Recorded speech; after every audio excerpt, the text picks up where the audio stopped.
recovery efforts in Pakistan after last year's devastating floods. Officials warn aid is running out and the need is dire. We're trying our best to manage the situation. We have mobilized all our resources, but we need the help of the international community.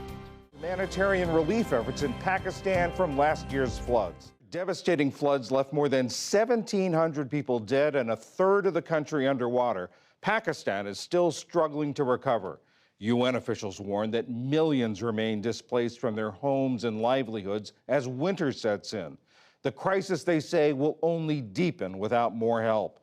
NewsHour special correspondent Fred de San Lazaro reports on the desperate conditions in hard-hit Sindh province.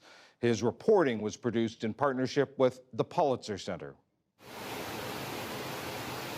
The monsoon rains last year were like nothing anyone had seen before. The water came and swept away our houses.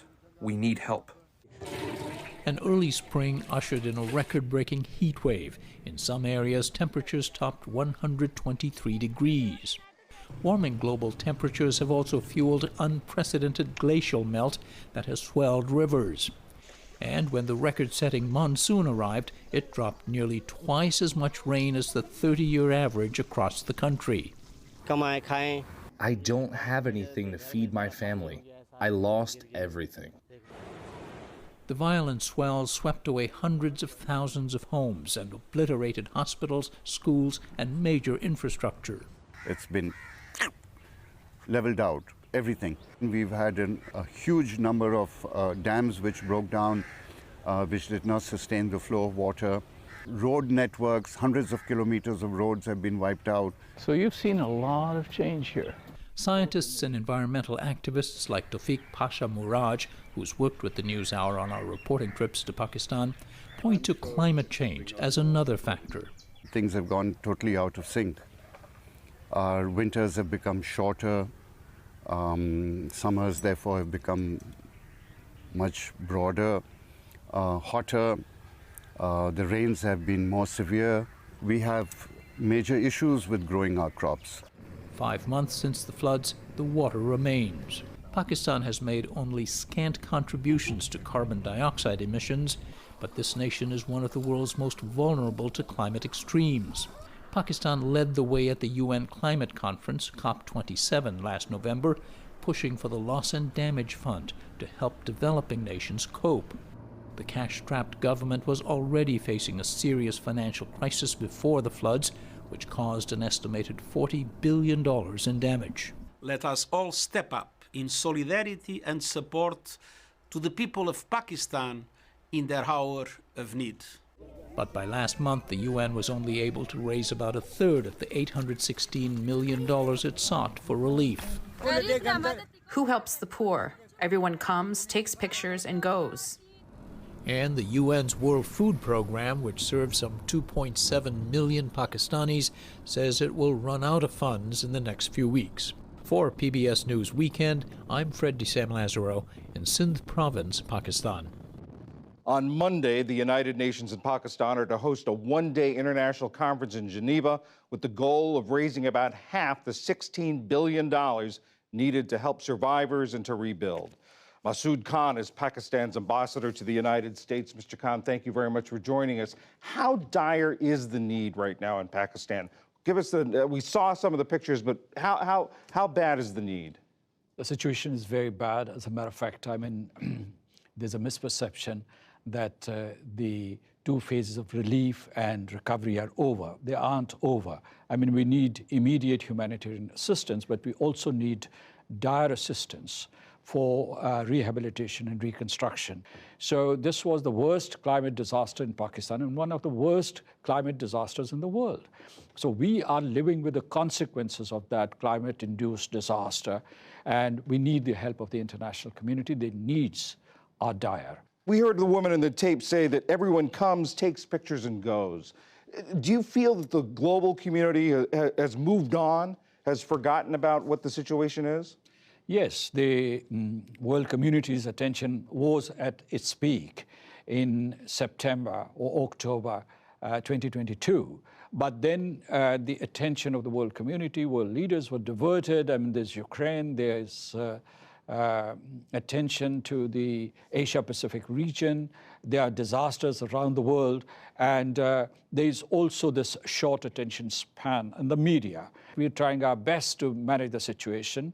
We have mobilized all our resources, but we need the help of the international community, particularly for this year. We've seen stories coming out of Islamabad that government officials of your government say that they're concerned that this funding conference on Monday will fall short. Why is that? Well, one is donor fatigue, as a matter of fact, and there are many competing priorities.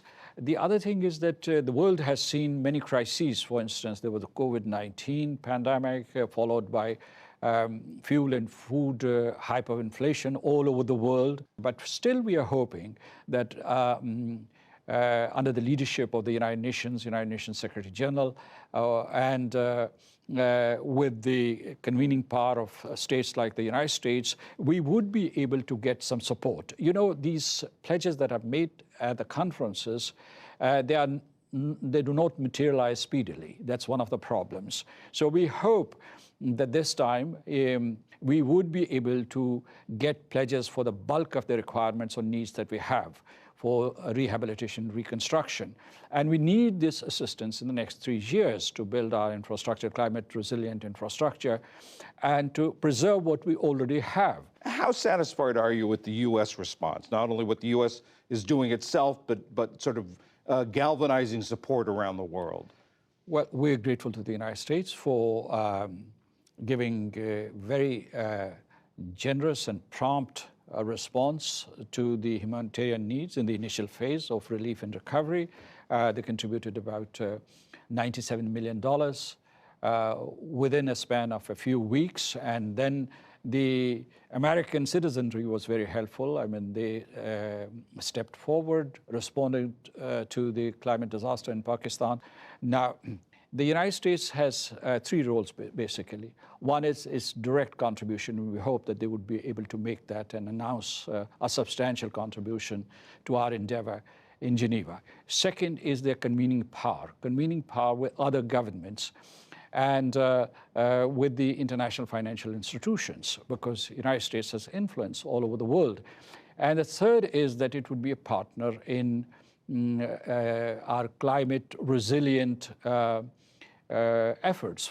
We noted in the piece also that Pakistan was one of the leaders in pushing at the recent climate conference for the establishment of the Loss and Damage Fund to help mitigate the damages that smaller nations are suffering from the greenhouse gas outputs of the richer and more industrialized nations.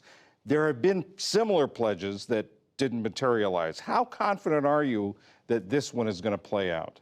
Well, let's remain hopeful. I mean, the first barrier has been removed. We have made a decision, I mean, the international community has made a decision to create this loss and damage fund. This is an achievement in itself, but the fund itself has to be funded. I mean, you need to raise finances, and you have to persuade all the governments, the rich governments, the governments which are prospering because of the use of fossil fuels and so on. And then the real objective is to help the vulnerable countries like Pakistan to transition to move away from fossil fuels and invest in clean energy. I mean, these are the objectives. So we will have to repurpose international community's resources to support this fund. Pakistani Ambassador Masood Khan, thank you very much. Thank you so much. It has been a pleasure to talk to you.